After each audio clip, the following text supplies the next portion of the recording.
Assalamualaikum warahmatullahi wabarakatuh. Waalaikumsalam warahmatullahi wabarakatuh.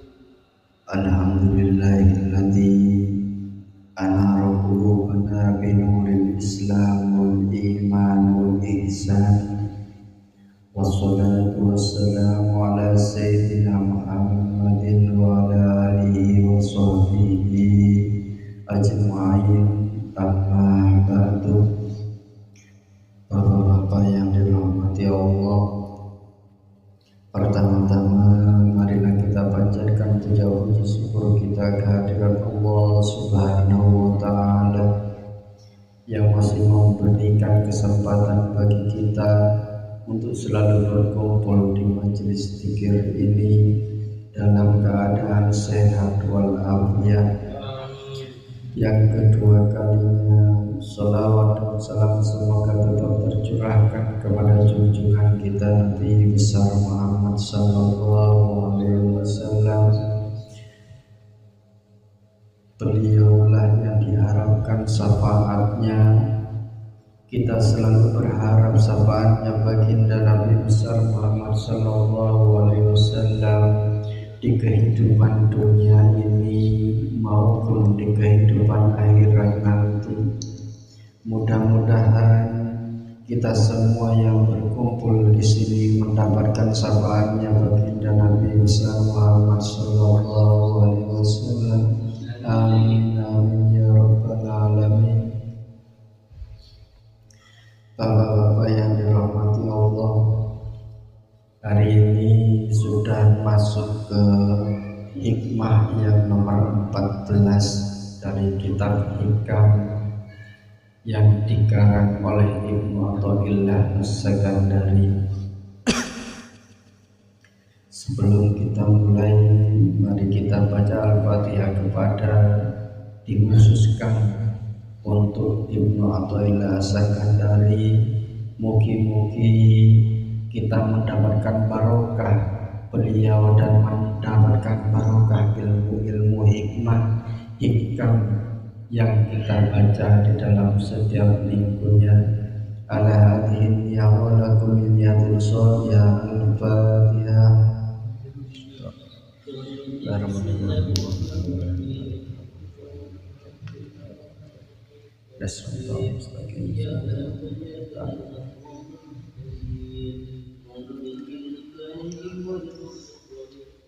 Bapak-bapak yang dirahmati Allah, qala musannif rahimahullah ta'ala wa nafa'ana bihi wa bi ulumihi wa madana fi madadihi wa asrarihi fid dharain amin.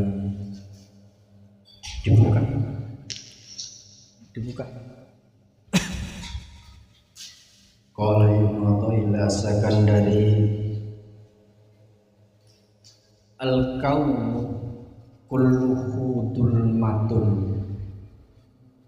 wa innama anarahu tuhurul haqqi fihi faman ra'al kaum wa lam yashhadhu fihi au indahu au qawlahu au ba'dahu faqad a'wazahu wujudul anwari wa mujibat an musul ma'arif bisubil asari.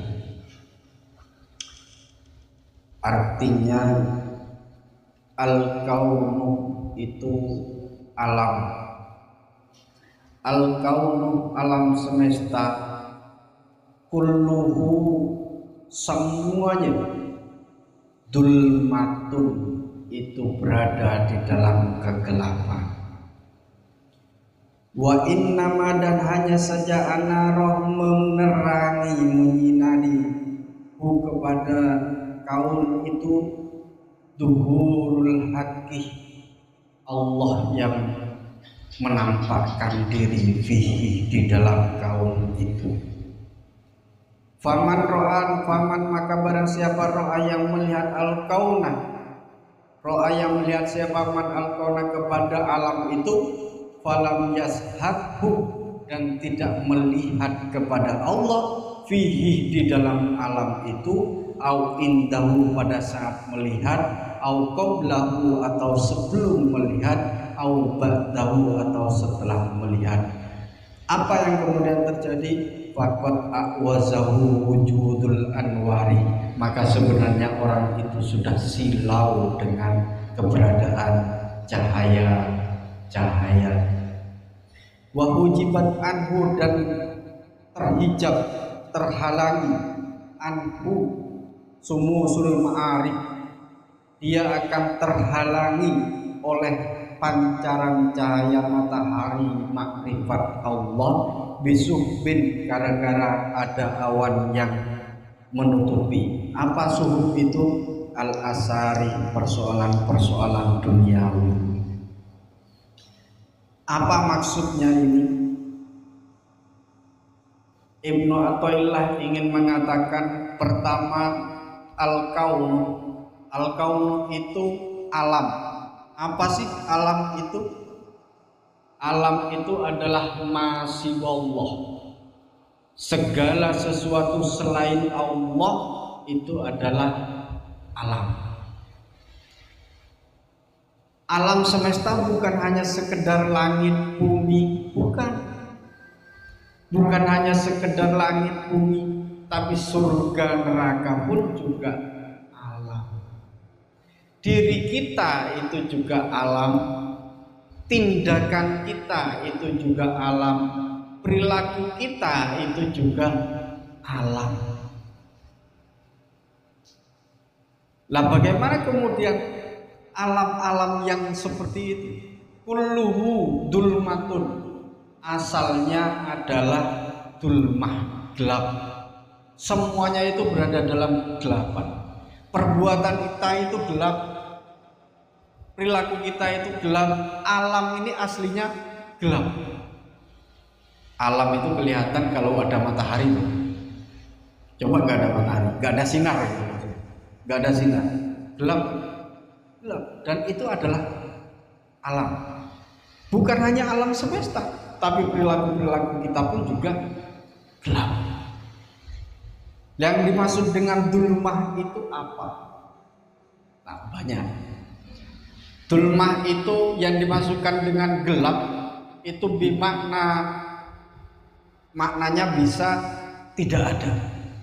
Sesuatu yang tidak ada itu bisa dikatakan gelap. Informasinya ada atau enggak? Gelap. Berarti tidak ada. Alam semesta ini berawal dari tidak ada, yang kemudian diadakan oleh Allah. Semua perbuatan-perbuatan itu harus melibatkan Allah. Itu kalau dulmah dalam makna tidak ada. Maka kebaikan-kebaikan yang kita lakukan pun itu sebenarnya adalah dulmah, tapi gara-gara Allah yang kemudian memberikan petunjuk kepada kita, maka itu kemudian menjadi sesuatu yang baik. Ad-dulmah yang kedua maknanya adalah ad-dolal, sesat.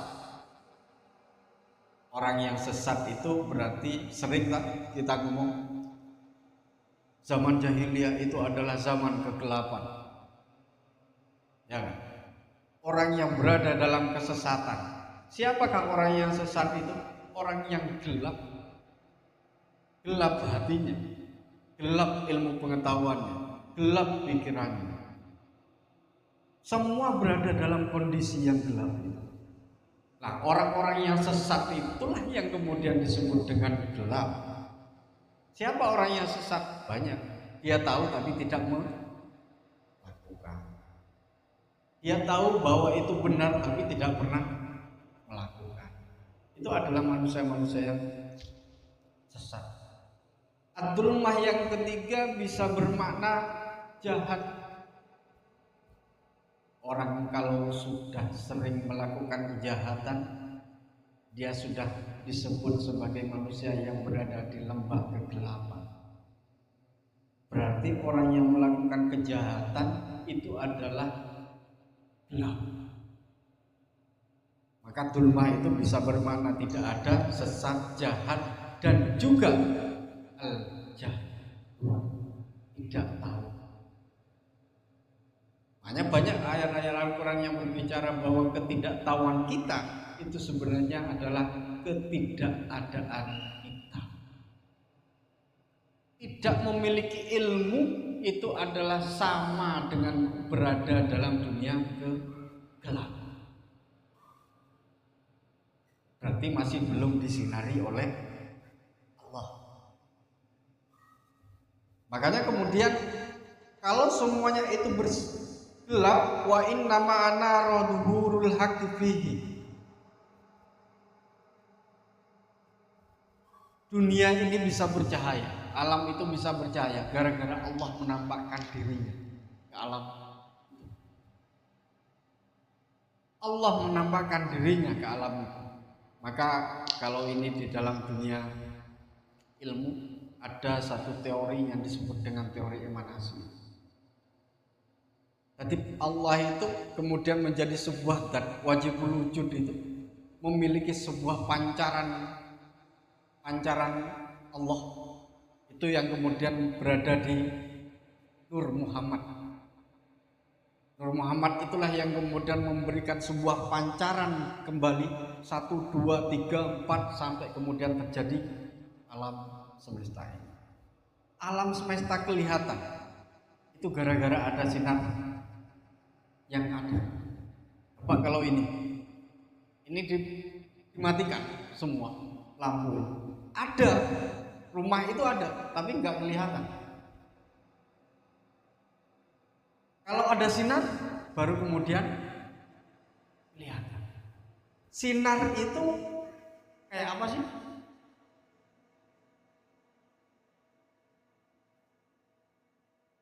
Nggak ada. Sinar itu kayak apa? Sinar itu ketika sampean melihat sinar itu terang. Sinar itu terang ketika bersentuhan dengan kaun alam, benda. Tapi kalau kemudian sinar itu tidak bersentuhan dengan apapun, tidak pernah bisa kita bayangkan. Hanya sinar. Makanya kemudian Allah menampakkan semuanya itu dalam alam semesta. Tapi bukan animisme, bukan juga dinamisme. Artinya apa? Orang yang memahami bahwa alam semesta itu adalah berada dalam kegelapan dan hanya Allah yang mampu untuk menciptakan, hanya Allah yang kemudian memberikan kehendaknya di alam itu, maka disebutkan faman ra'al kauna falam yashhadhu, orang yang tidak melihat Allah di dalam setiap alam itu adalah orang yang silau matanya. Sama dengan kita melihat matahari. Matahari itu cahayanya luar biasa. Ketika kita lihat matahari, bisakah kita melihat matahari? Gak bisa. Apalagi kemudian menggambarkan bagaimana sih sinar matahari. Yang kita gambarkan itu adalah pancaran-pancaran kecilnya. Tapi ketika kita melihat pancaran yang sebenarnya dari matahari, maka kita tidak akan pernah mampu. Tapi kemudian di dalam makalah ini Ibnu Athaillah mengatakan orang yang memiliki kejernihan dan memiliki sinar dalam hatinya itu selalu melihat alam itu ada Allah. Melihat perilaku kita, melihat orang lain itu ada Allah. Kok bisa begitu? Contoh di sini disebutkan au indahu au qablahu au ba'dahu. Semua perbuatan itu harus diikut sertakan Allah. Saya melihat alam semesta, ini urusan tadabbur. Alam ini siapa sih yang menciptakan? Kita tahu yang menciptakan ini siapa? Tidak ada kan? Tidak tahu. Tapi yakin kan kalau kita ada yang menciptakan? Yakin. Padahal manusia ini. Kita tidak pernah ketemu dengan penciptanya Cleoni. Nggak pernah ketemu dengan penciptanya, bagaimana dia memproduksinya. Cuman kita yakin betul, sekalipun kita nggak pernah tahu kepada penciptanya prosesnya seperti apa, kita yakin bahwa ini ada penciptanya. Alam itu ketika kita lihat, kita memiliki satu keyakinan besar bahwa keindahan dan apa yang terjadi di alam semesta itu memang sengaja diciptakan oleh Allah. Semua yang diciptakan itu adalah Allah. Nah ini kalau kemudian disebutkan innama ana rohu duhuril haqqi itu, kalau kemudian yang tidak ada, yang mengadakan, menyinari dengan bahasa ada. Sesuatu yang tidak ada kemudian diadakan. Alam itu tidak ada asalnya, tapi kemudian diciptakan oleh Allah. Pananang itu juga gak ada asalnya, tapi diciptakan oleh Allah. Perilaku orang yang baik ketika kita lihat, itu pun juga yang memberikan petunjuk adalah Allah. Nah, kalau perilaku jelek, betul? Kalau perilaku jelek apakah kemudian Allah? Tidak. Karena perilaku jelek itu berada dalam posisi dulmah. Jadi aslinya kita itu perilakunya gelap. Aslinya kita itu adalah perilakunya gelap. Kenapa kita bisa ngaji? Kenapa kita bisa berbuat baik? Karena Allah memberikan petunjuk kepada kita agar kita menjadi manusia yang baik. Nah ini, kenapa harus ada orang jahat? Maka dulma itu ada jahat, ada sesat. Siapa yang berikan petunjuk? Allah. Maka ini yang kemudian disebut dengan sinar. Sinar itu kemudian berbentuk nur dan berbentuk petunjuk, berbentuk ada dan lain sebagainya, termasuk ilmu pengetahuan. Jadi tidak tahu menjadi tahu, itu siapa yang memberikan? Allah. Ketika kita melihat orang pintar itu bukan gara-gara dia pintar, tapi gara-gara Allah memberikan petunjuk bagi dia untuk selalu belajar dan belajar. Ketika kita melihat orang baik selalu bersedekah, bukan orangnya yang bersedekah, tapi gara-gara Allah memberikan petunjuk agar dia menjadi manusia yang selalu bersedekah. Kapan kita sadar bahwa itu dari Allah? Ada 3 orang. Ada yang sadar ketika dia melihat sesuatu, dia langsung ingat Allah. Ada yang sebelumnya, sebelum makan ini, saya sudah berpikir bahwa makanan ini adalah pemberian Allah, sekalipun melalui wajib dan lain sebagainya. Itu pemberian Allah. Bahasa pemberian Allah yang saya yakini itu sebelum makan, sebelum kejadian. Sama dengan itu. Itu yang kemudian disebut dengan Qobluk. Orang yang modelnya seperti ini adalah orang yang selalu melihat apapun itu adalah Allah, kehendak Allah, bukan kehendak kita. Banyak toh kalau kita ngomong, siapa sih? Kenapa sih kita menjadi orang pintar? Kenapa kita menjadi orang kaya? Maka jawabannya adalah gara-gara usaha saya. Banyak kan? Gitu. Nah, kalau itu yang kemudian dikatakan, maka itu yang kemudian disebut di makalah-makalah sebelumnya, itu yang tidak baik, karena dia sudah menyekutukan Allah dengan usaha dirinya. Itu yang tidak baik. Tapi bagaimana kemudian kita memberikan penyadaran? Allah yang kemudian mengatur saya untuk menjadi manusia yang Allah yang memberikan kekayaan, bukan kita. Sehingga kemudian kalau orang yang berpikiran seperti itu, dia melakukan kebaikan apapun, itu bukan semata-mata untuk dirinya, tapi semata-mata hanya untuk Allah. Nah ini yang jarang hari ini. Yang lebih banyak itu kan selalu ngomong bahwa dirinya hebat. Ini yang jarang. Padahal kalau kita mengakui bahwa dirinya adalah orang hebat dan gara-gara usaha kita, itu Atau kalau dalam makalah sebelumnya itu kemudian disebut dengan ingkar, dengan orang yang selalu menyebutkan Allah tapi dalam bentuk khafiyun yang sama. Ada yang sadar sebelumnya, ada juga orang yang sadar setelah melakukan. Jadi kalau tadi saya makan, minum, habis minum, selesai minum, kemudian merenung, ini dari siapa? Ini dari Allah. Pemberian Allah memberikan apa? Rasa tidak haus, rasa kenyang pada diri kita. Itu kan setelah kita makan dan minum.